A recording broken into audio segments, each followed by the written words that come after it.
இதையெல்லாம் தாண்டி ஒரு கமர்ஷியல் ஹீரோ உங்கள்கிட்ட படம் பண்ணணும் அப்படின்னு வந்தார் கார்த்திக். அப்போ அந்த படம் எப்படி அமையணும் அப்படின்னு நீங்கள் திட்டமிட்டீங்க? இல்லை அந்த முழு படத்தை பார்க்கும்போது இந்தந்த ஏரியா நம்ம மிஸ் பண்ணியிருக்கோம் அப்படின்னு தோணிச்சா உங்களுக்கு? கண்டிப்பாக தோணுச்சு சார். முதல் படத்தில் உங்களோட பணியாற்றிய ஹெச் வினோத் ஏன் உங்களோட தொடரில் இருக்க?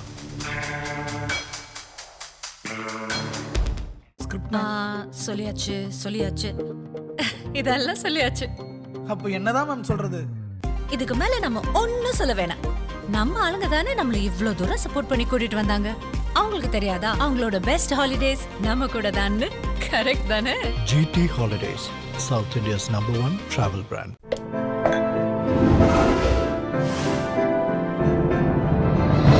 Chai with Chitra.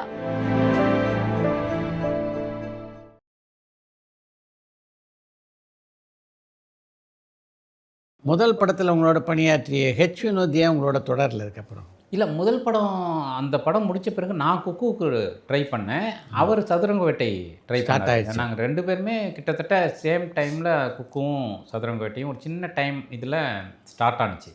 நான் அந்த ஸ்கிரிப்ட் எழுதி ட்ரை பண்ணிகிட்டு இருக்கும்போதே அவர் சதுரங்க வேட்டை எழுதிட்டார்.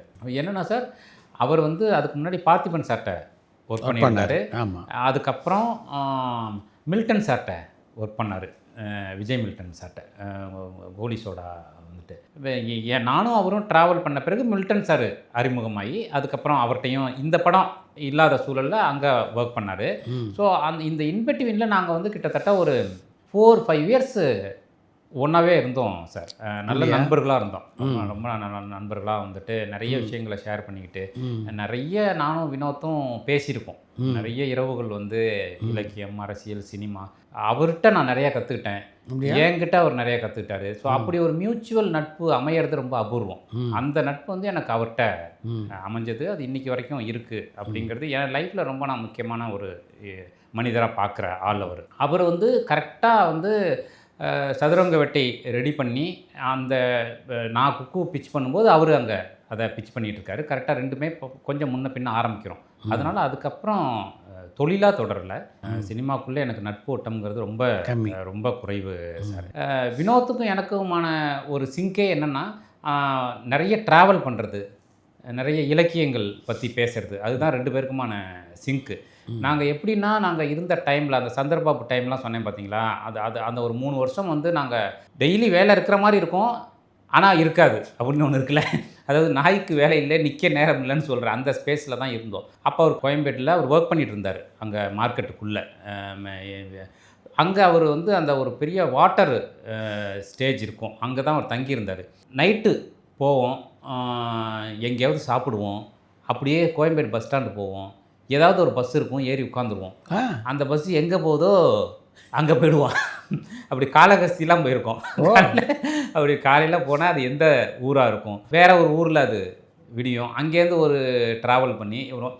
இந்த மாதிரியான ட்ராவலு, இந்த மாதிரியான மனிதர்கள் அப்படிங்கிறது எங்களுக்கு நடுவில் இதுதான் நெருக்கமான ஒரு இதாக இருந்தது. ஸோ அப்படி வந்து பரமும் உங்களுக்கு தெரிஞ்சிருக்கும்னு நினைக்கிறேன். இப்போது சூர்யா கார்த்தி ரசிகர் மன்ற தலைவர், இந்திய ரசிகர் மன்ற தலைவர் பரமு வந்து ரொம்ப நல்ல நண்பன். நான், பரமு, வினோத், மைப்பா நாராயணன், தாசே ஞானவேலு, இப்படி எனக்கு இருக்கக்கூடிய நண்பர்கள் இவங்க தான். பெரும்பாலும் இவங்களோட தான் என்னுடைய பேசுகிறது அந்த மாதிரி. எங்களுக்கு நடுவில் பெரும்பாலும் இருக்கக்கூடிய ஸ்பேஸ் என்னவாக இருக்குன்னா, இந்த மாதிரி ட்ராவல் இருக்கும், அல்லது மியூசிக் இருக்கும். இந்த மாதிரி ஷேரிங் வந்து இவங்களோட தான் எனக்கு அதிகமாக நடந்தது அப்படிங்கிறது. உங்களுடைய திரைப்பட கதைகள்லாம் இப்படி தான் இருக்கணும் அப்படின்னு ஏற்கனவே எதாவது வரையறுத்துக்கிட்டு இருக்கீங்களா? அந்தந்த டைமில் நம்மளை எது அதிகமாக தொந்தரவு பண்ணுதோ அதை படமாக்குறது தான் சார். அப்படி தான் நான் யோசிச்சிருக்கேன். அப்போ ஒரு படம் முடித்த பிறகு நம்ம அது அடுத்த படத்துக்கான இடைவெளியில் நம்ம நிறைய விஷயங்கள் யோசிப்போம், நிறைய பார்ப்போம், நிறைய மனிதர்களை சந்திப்போம். அதில் ஏதாவது ஒரு விதையாக விழும், அது ரொம்ப நம்மளை தொந்தரவு பண்ணுச்சுன்னா அதை நம்ம ஸ்கிரிப்டாக பண்ணணும் அப்படின்னு நினைக்கிறது தான் பொதுவாக என்னோடய பாணியாக இருக்குது சார். அதில் சில கதைகள் எழுதி அப்புறம் ஐயோ இதை சினிமாவை ஆக்க முடியாதுன்னு சொல்லி வச்சவது உண்டு. பவுண்டு எடுத்து பண்ணாமல் போன கதைகளே சில கதைகள் உண்டு. பவுண்டு எடுத்த பிறகும் இல்லை இது பண்ணலாங்கிற நம்பிக்கை எது கொடுக்குதோ அதை பண்ணுறதா தான் வழக்கமாக இருக்குது. ஜிப்சி அப்படி அமைஞ்ச படம் தானா? ஆமாம் சார், ஜிப்சி அப்படி அமைஞ்ச படம் தான். ஏன்னா ஜிப்சி வந்து அந்த கதையை உருவாக்குனப்போ சார் அது ஒரு பெரிய கதை. அந்த கதை வந்து இந்தியா முழுக்க பயணப்படுற ஒரு பெரிய கதை. முதல்ல அதை தமிழில் பண்ண முடியுமாங்கிற ஒரு கேள்வி எனக்கு இருந்தது. நீங்கள் ஜிப்சியோட அடிநாதமாக இருக்கக்கூடிய விஷயங்களை எடுத்துக்கிட்டிங்கன்னா அதை அவ்வளவு சீக்கிரம் ஒரு சினிமா திரைக்கதைக்குள்ளே சொல்ல முடியாது. அது வந்து எங்கேயோ ஒரு இடத்துல தொடங்கி எங்கேயோ ஒரு இடத்துல முடிகிற ஒரு ட்ராவல். அதுக்குள்ளே நான் ஒரு முக்கியமான ஒரு விஷயத்தை தொடுறேன்.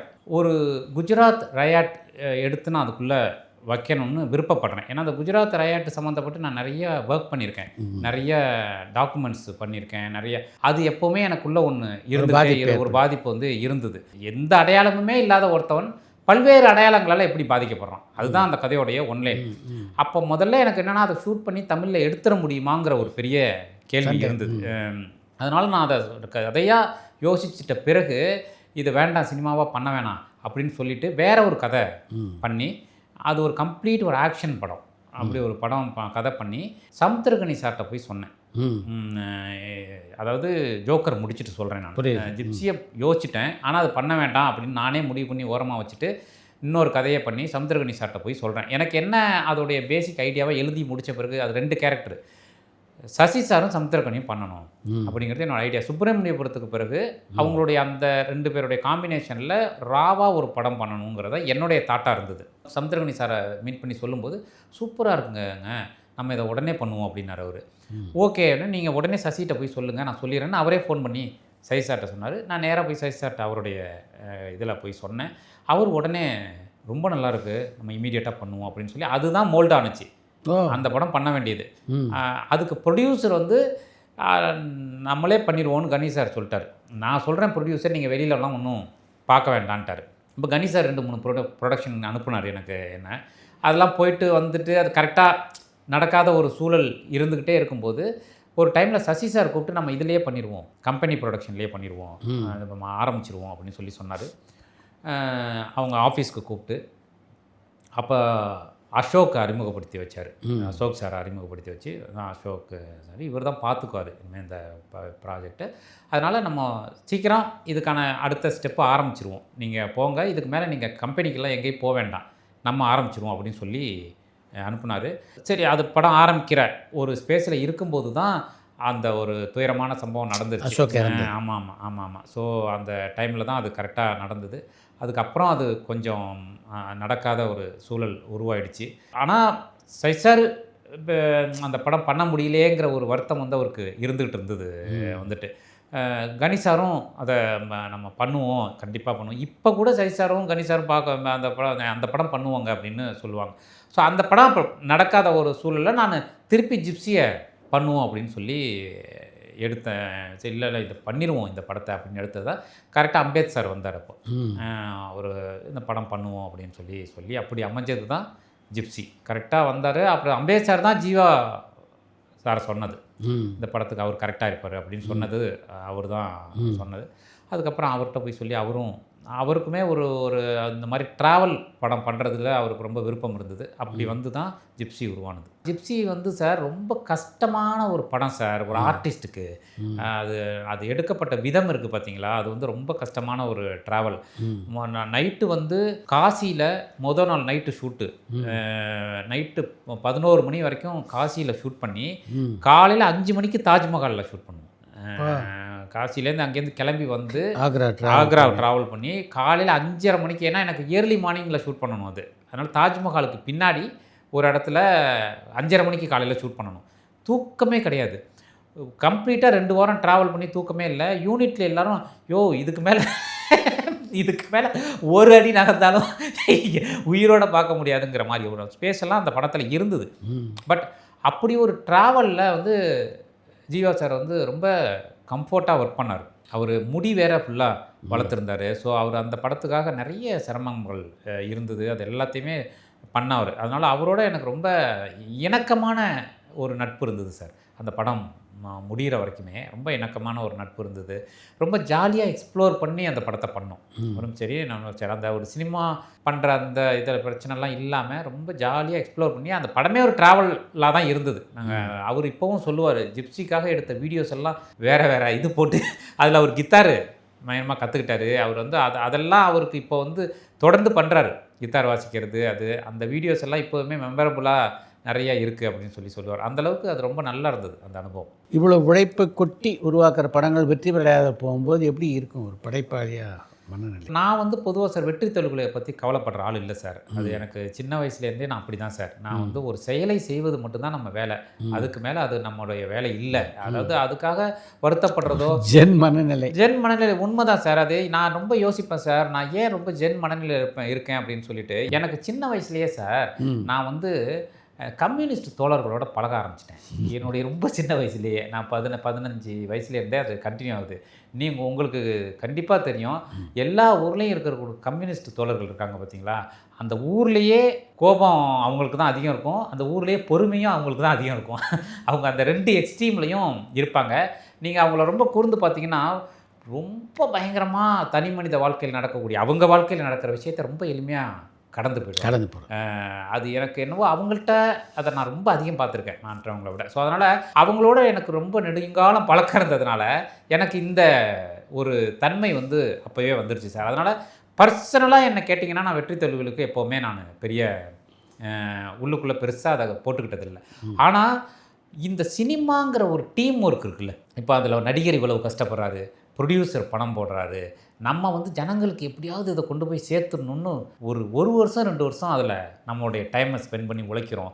அப்போ அது வந்து குறிப்பிட்ட இடத்த நம்ம நினச்ச இடத்த அடையாதப்போ கண்டிப்பாக ரொம்ப வருத்தமாக இருக்கும். அது வந்து அந்த படைப்புக்கான ஒரு வருத்தம் அது கொஞ்ச நாள் இருக்கும். அப்படி ஒரு வருத்தம் இருக்கும்.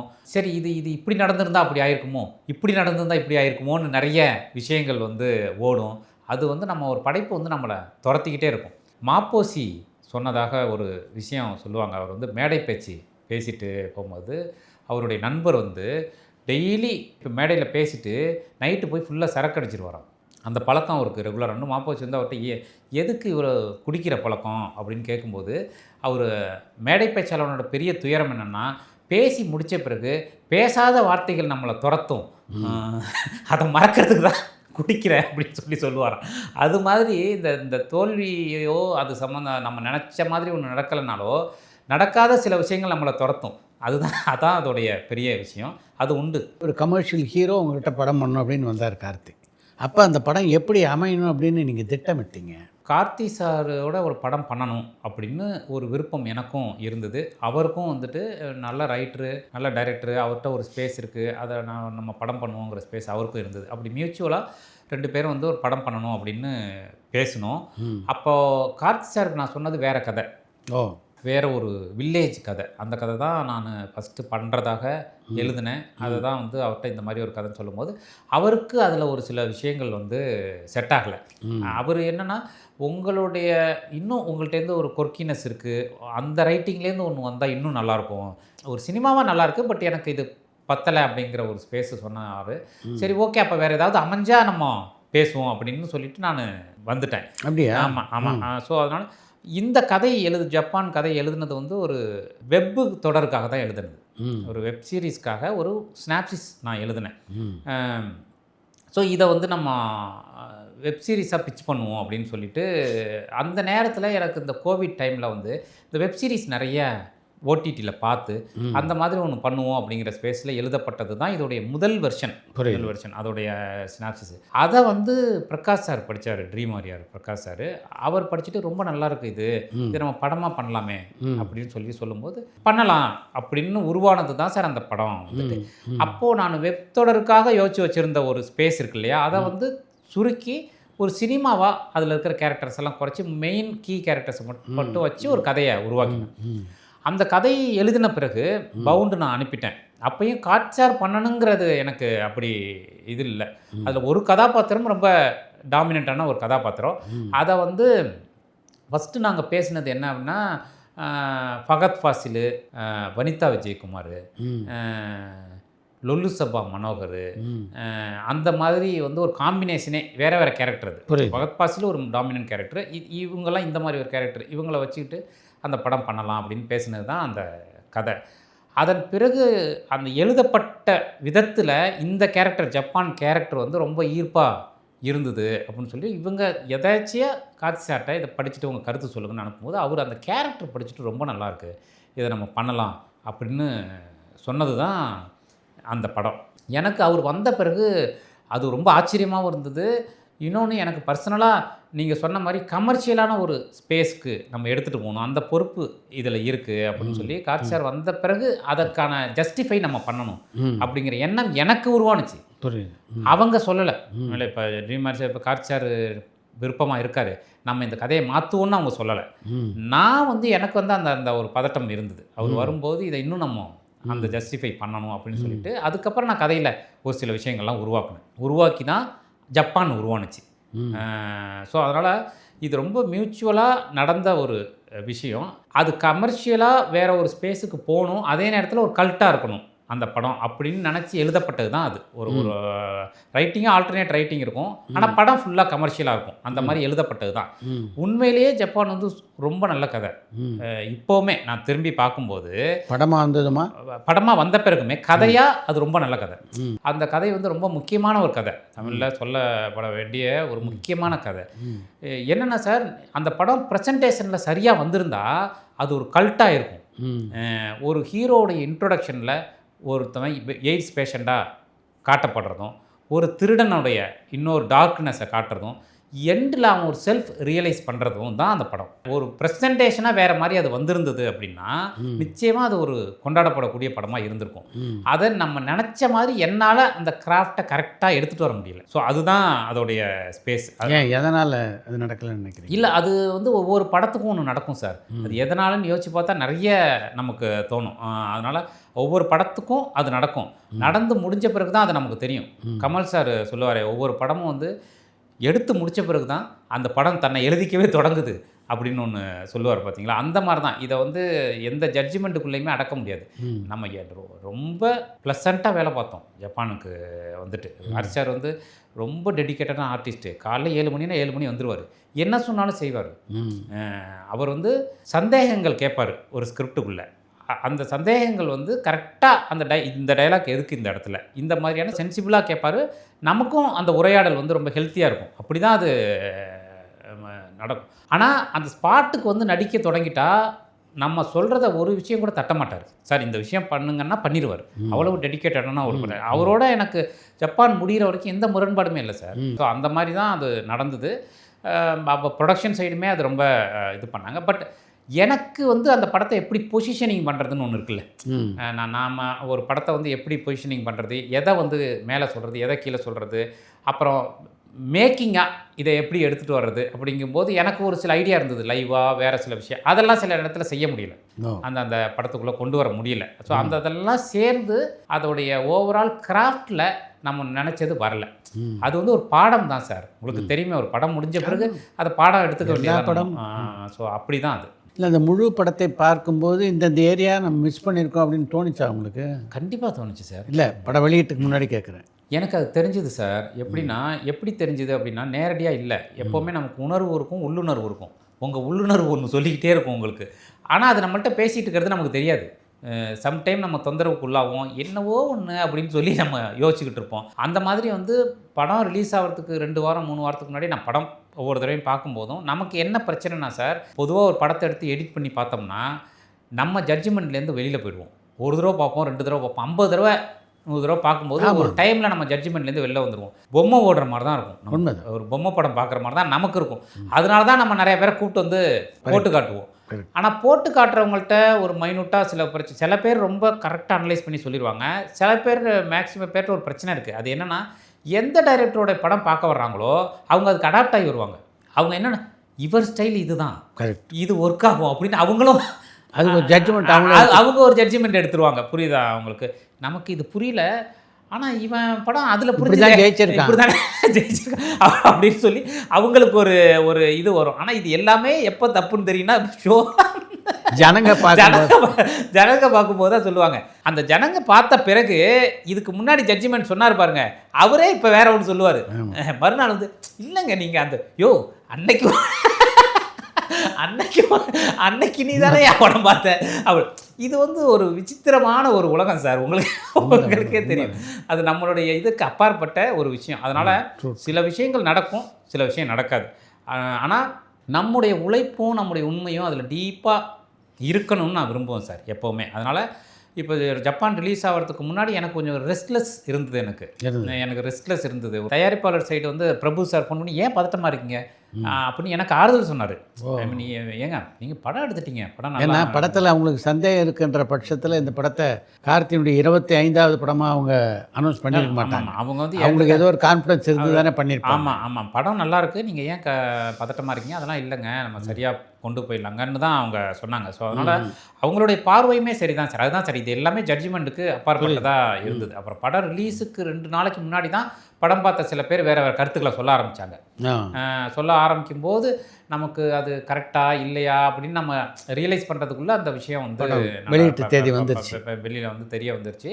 அதனால் அதில் யாருடைய தவறுமே இல்லை. ஒரு விஷயத்தை நம்புகிறோம், அது ஒன்று ஆல்டர்னேட்டாக எடுக்கணும்னு தான் விரும்புகிறோம். அது ஒர்க் ஆகுதா ஆகலையாங்கிறது அங்கே தான் தெரியுது. ஸோ அது நம்ம கையில் இல்லை வந்துட்டு. ஜப்பான் படத்துக்கு கிடைத்த விமர்சனங்களை பற்றி இப்போ நீங்கள் என்ன நினைக்கிறீங்க? தியாகராஜன் குமார் ராஜாவோட வெப் சீரிஸில் பணியாற்றிய அனுபவம் எப்படி இருந்தது? குமார் ராஜா வந்து எனக்கு ரொம்ப நல்ல நண்பர். வினோத் மூலமாக தான் ஒரு பழக்கம். இன்றைக்கி உங்களுடைய படைப்பு மயிலாடு வந்து மிகப்பெரிய பாராட்டை பெற்றுக்கொண்டிருக்கிறது. நீங்கள் ரொம்ப காலத்துக்கு முன்னாடி சசிகுமாரோட ஒரு படம் பண்ணணும்னு ஆசைப்பட்டீங்க, அது இப்போ நடந்திருக்கு. எப்படி இருந்தது அந்த படத்தில் பணியாற்றிய? மயிலாடு எடுக்க ஆரம்பித்து இன்றைக்கி எடுக்க முடிச்சு இன்றைக்கி ரிலீஸ் ஆன பிறகு நான் வந்து பரபரப்பான சினிமா செய்திகள், நட்சத்திரங்களின் பேட்டிகள், சினிமா வரலாறு ஆகியவற்றை பார்க்கவும் படிக்கவும் உங்களுக்கான இணையதளம் touringtalkies.co.